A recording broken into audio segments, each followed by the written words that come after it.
Hello there everyone, it is Panman1 back again, this time with some Steel Division 2. I'm going to be going over every division in the game that is currently, well, at the current moment in the beta. They have released all 18 divisions, so I'm just going to be going down the list from top to bottom, so starting with the Russians, then Germans. And so the first division is the 2nd Guard Tank Corps. They are a Type A armored division, so made for offense. So to start off with the recon tab, you have a couple dozers. These guys are really good because exceptional stealth, uh, very good optics, and you can bring them in the M3A1 Rezvedkas, which serve as a secondary recon unit and can be okay fire support. So 2 for 1 and cheap. Other than that, you have the uh, bike, which is pretty worthless. It can die to a small fire. It goes kind of fast, but it can provide minor fire support, but really not going to be doing much, and it doesn't have the advantage of being able to hide into uh, trees. Then you have motorized Razvedka, which these guys are 4 strength. Um, they're okay. You could maybe bring them in instead of like a second Noser squad because they are a bit more resilient, so they can take maybe an artillery shot and then still survive. But I don't think they're worth it. Um, and you do get less. You get 1 less. Although they do come at vet, so maybe you could use them for minor support if it comes right down to it. But they're not that great. Then you have the BA-10M. This is a armored recon vehicle, and it's not that great. Um, it's kind of slow. It's average speed, 55 kilometers on road, 25 on not on road. Um, it has an anti-tank gun, just as anti-tank shells. Only 75 millimeters of penetration, so it's only going to be able to take down light vehicles. Or if you're flanking with it, then maybe you could do a little bit more. Um, and it has an LMG for fire support. You can bring in like quite a few Phase A, so maybe if you need an early light anti-tank vehicle, maybe, but probably not. You do have very limited space in this division for recon, so not very good. Uh, you have Rezvedka, which these guys are basically just a standard infantry unit. They do have a bazooka, SVT-40s, PP shells, and they're good, but they're not. They defeat the point of being a recon unit because they don't have very good stealth. Well, they do have very good stealth, but they don't have exceptional stealth. And they are quite expensive. 40 points, and you're not going to be able to bring them in on the M3A1 Rezvedkas, so you're only getting 1 unit. Um, and so kind of just overpriced. Not really what you want, even though the bazooka is nice.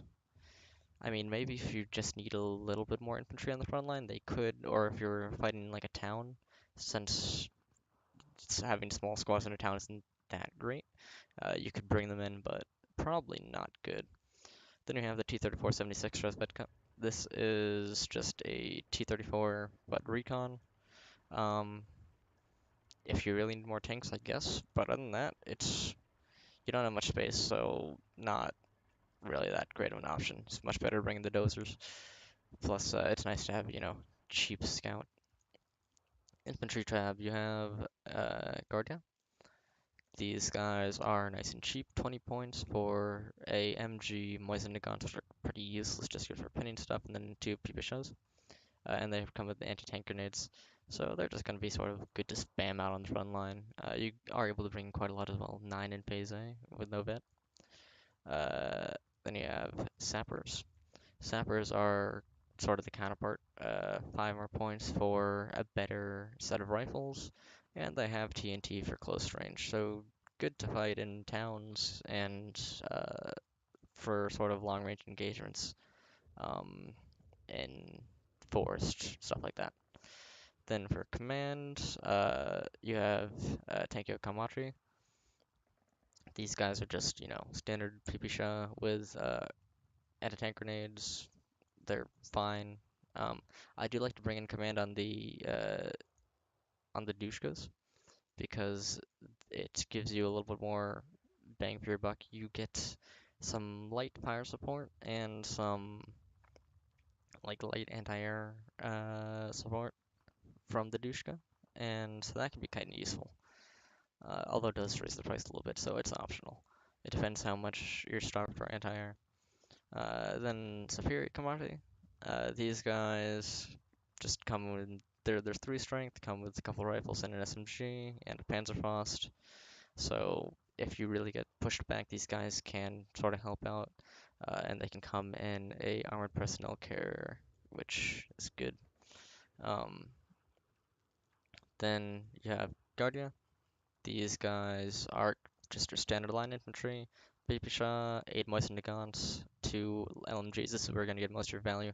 These guys are just going to sort of sit in cover and then pin stuff down with their LMG. Uh, if it comes right down to it, they will use the rifles, but they also have a PTRD, which is okay against light vehicles, but other than that, not that great. So this is just a standard light infantry. You're able to bring in a ton, 18 in phase B with no vet.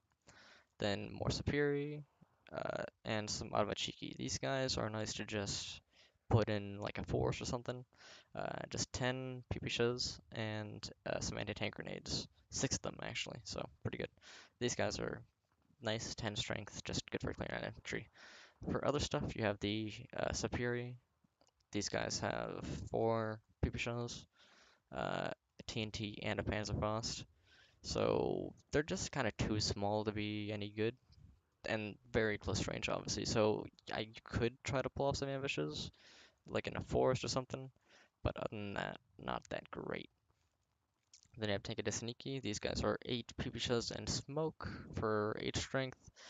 These guys can be kind of good, although you need to bring them in on one of the APCs, so uh, you're gonna have to build your division a bit differently. They're okay. Then you have just more Guardia. These guys don't have or they do have anti-tank grenades, yeah. So just basically the same thing as a Guardia, just instead of P30, they have anti-tank grenades. You don't really need them. Um, the command uh, command motorcycle, just not good. Just bring an infantry instead. This thing does a small arm fire, and it can't go into dense forest, so probably not good. Then we have auto commodity. These guys are just 3 PV and smoke, so just basically different. Oh, you have more Automachikis, and then you have GV Camarati, which are 3 uh, rifles. So you have some alternatives to the other commands. Now, for the tank tab, which is obviously going to be important on a tank core, you have a bunch of T-34-76s. You can bring in 8 of them per card in phase A, and they have a pretty nice gun. They are just going to be your standard tank, good fire support all around. Um, And so yeah, they're pretty nice. Then you also have T-34-76s, 1942s. These guys are a little bit stronger. Um, they have a bit more frontal armor, so yeah, pretty good. Then you have T-34-85s, which are really strong tanks. 110 millimeters frontal armor, uh, 10 AP shells with 145 millimeter penetration, and then 41 HE shells and an LMG, so very resilient tank. And you can bring in a lot of these. That's going to be the meat of your division. You also have 1944 versions, which are a little bit stronger. They have APCR shells for 180 millimeters of penetration. That's very powerful. It can take out most tanks in the game. Um, then for Phase C, you get to bring in 22 non-vetted T-34 76s just to sort of pad out your line. Um, and just 16 T-34, 85, 1943s, 15 T-34, 85, 1944s, just a huge amount of tanks in general. Then for alternatives, you have the T-34 Camaraderie. This is just T-34 that is also command. Um, limited in availability, and probably not necessary. You also have T-34 85 combo, which is T-34 but with the command, and also very low availability.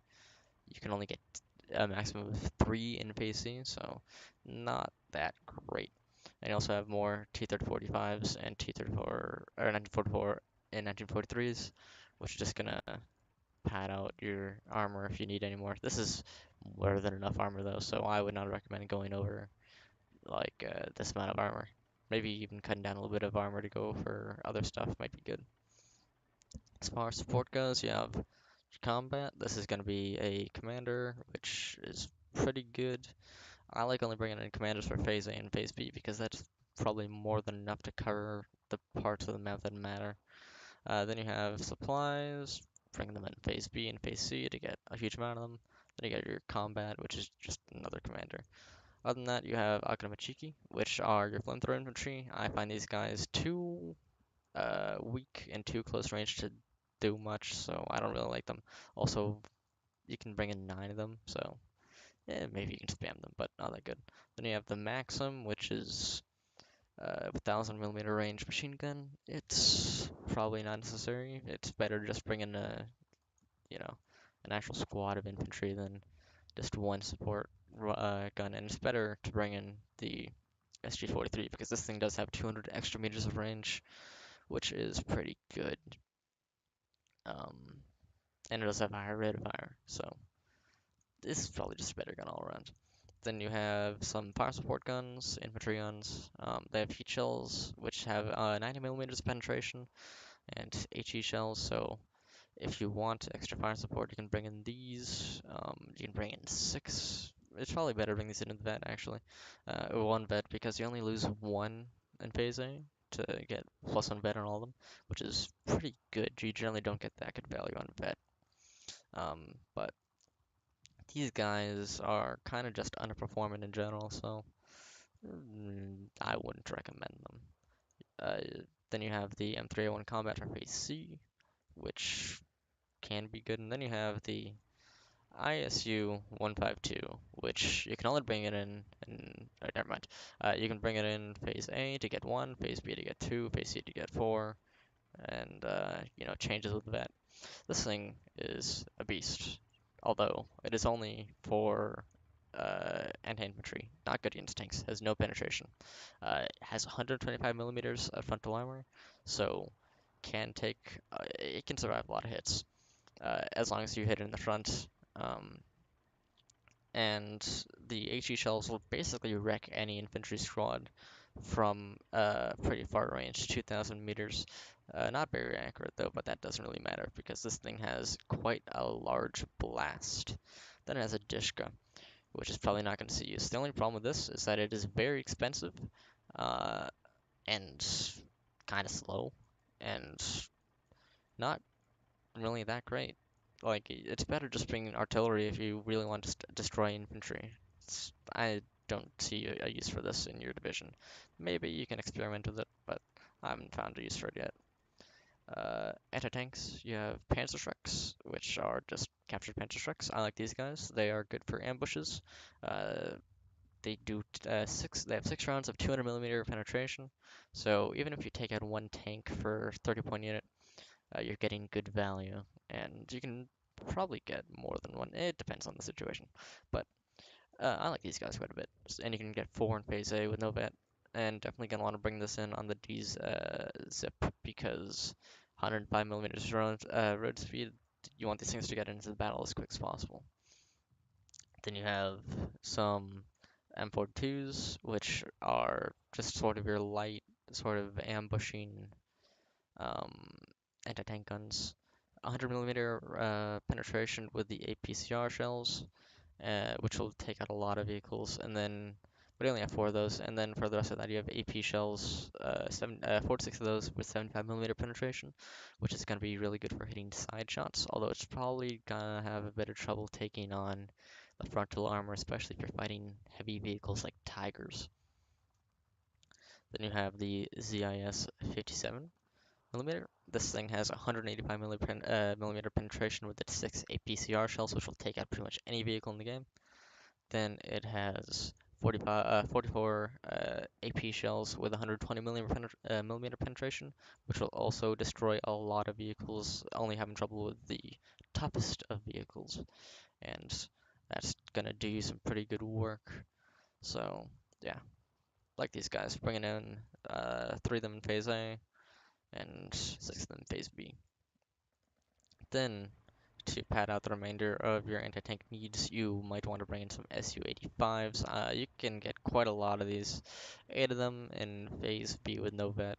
180 millimeter APCR shells, uh, they have 8 of them, so that's quite a few, and that can destroy pretty much any vehicle in the game. 70 millimeters front armor, which is okay. It's able to protect it from some smaller AT guns, but not going to protect it from that much. Then you have 20 AP shells with 145 millimeter penetration, which is going to destroy pretty much every vehicle in the game as well.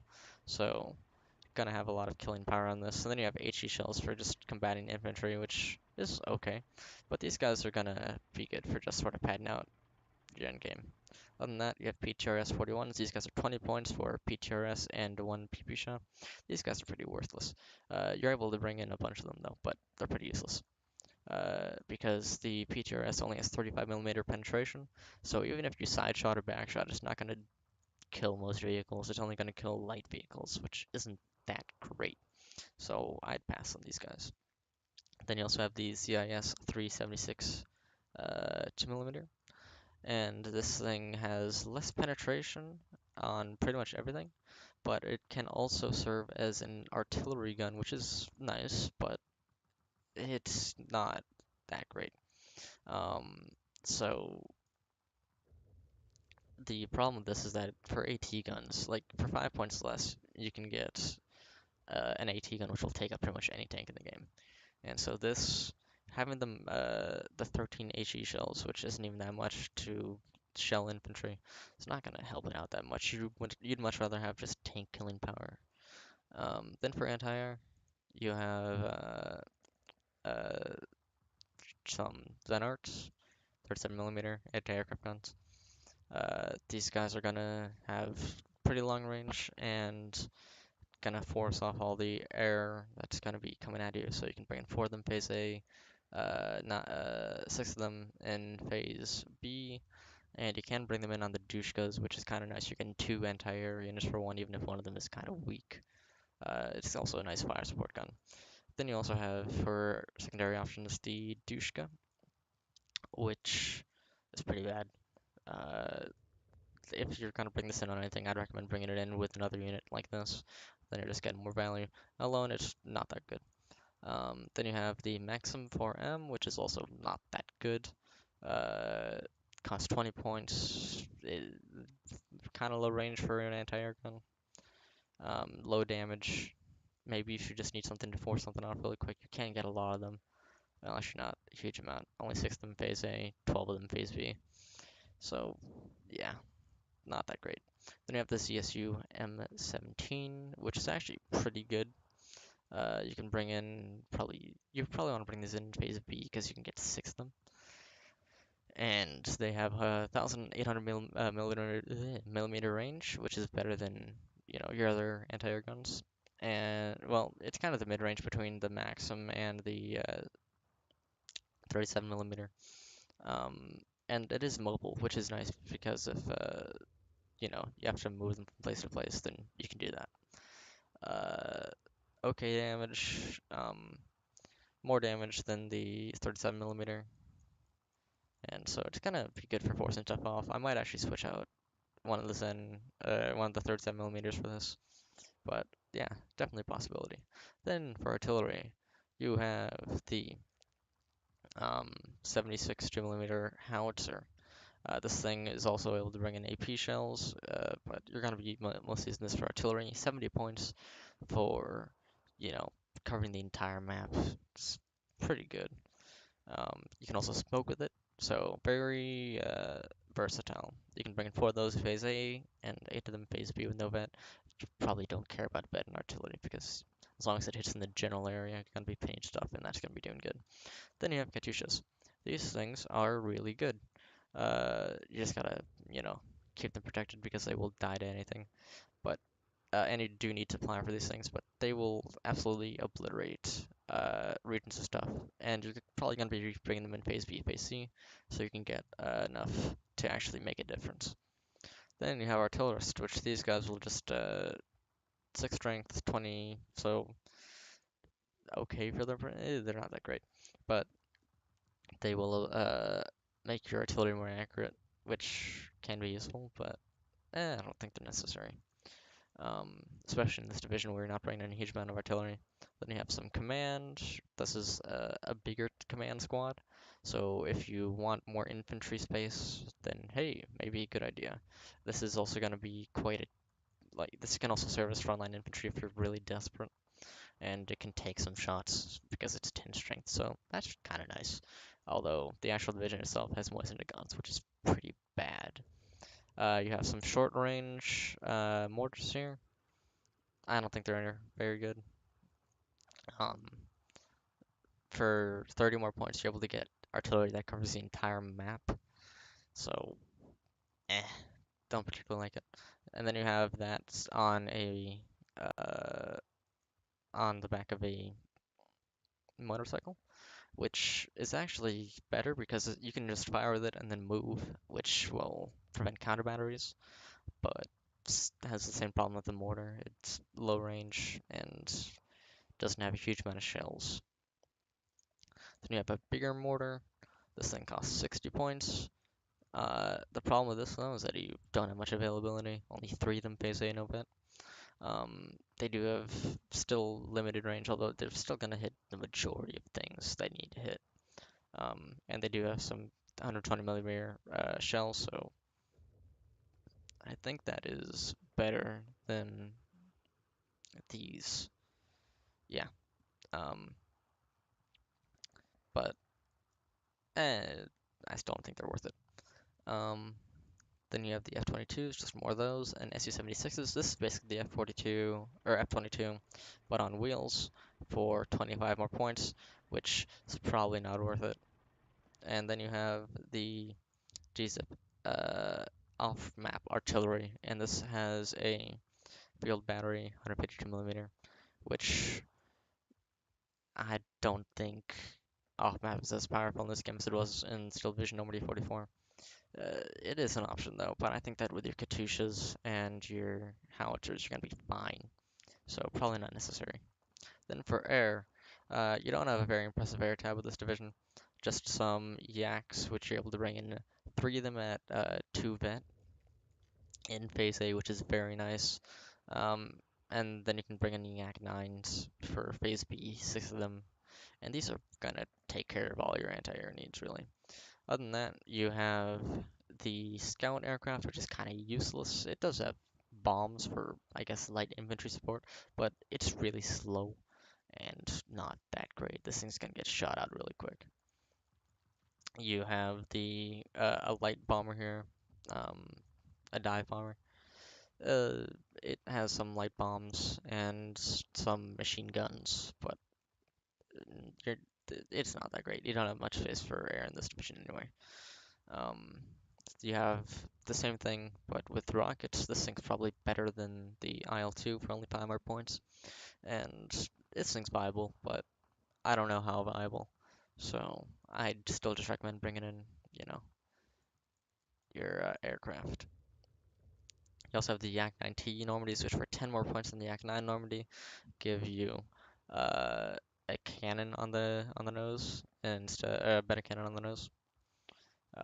So probably not worth it, but it's an option.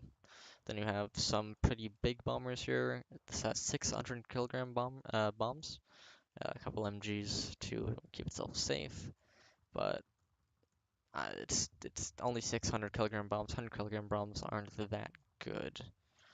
Then you have a version of that with 2 500 kilogram bombs. This thing can, you know, absolutely annihilate ground infantry, but only 1 phase B, 2 phase C. Not gonna be getting that many. Probably not worth it. Then for the defense tab, this is a type A division, so you're gonna have a lot less in the terms of defenses, but you do have some. So I'd recommend just bringing in a whole bunch of Maxims. These things are gonna pin down infantry, so you can just focus more on bringing in anti-tank if you're planning on defending with this, although you probably shouldn't. Then trenches, because these things are nice for just, keeping infantry safe. I don't find the gun pits that useful. I don't find the barbed wire that useful. So I just keep your defense like this. And for deployment type, I'd recommend balanced because you are gonna need a lot of income phase A to bring in your tanks and your infantry. Phase B, you're also going to need a fair bit of income, to just keep bringing in your tanks, and then you get a huge amount of income phase C, so you can bring in 2 or 3 tanks per tick, which is going to be pretty good. Maverick isn't that useful. I mean, it's kind of useful. You're going to want to bring in a Maverick if you're playing this on Breakthrough, obviously, because you're not going to have to worry about phase C. Um, and so it's gonna be a lot better there. But here you'll just get like you can't even bring in a T-34 H5 in phase C. You have to wait 2 ticks for that, which is going to kill you late game. Vanguard can be good because you're able to bring in a lot of tanks phase A. Um, that's an option, and it doesn't kill your income as much. Phase C, you are able to bring in 2 T-34s per tick on phase C with Vanguard, but I still don't think it's as good as balanced because 170 income late game is just so good.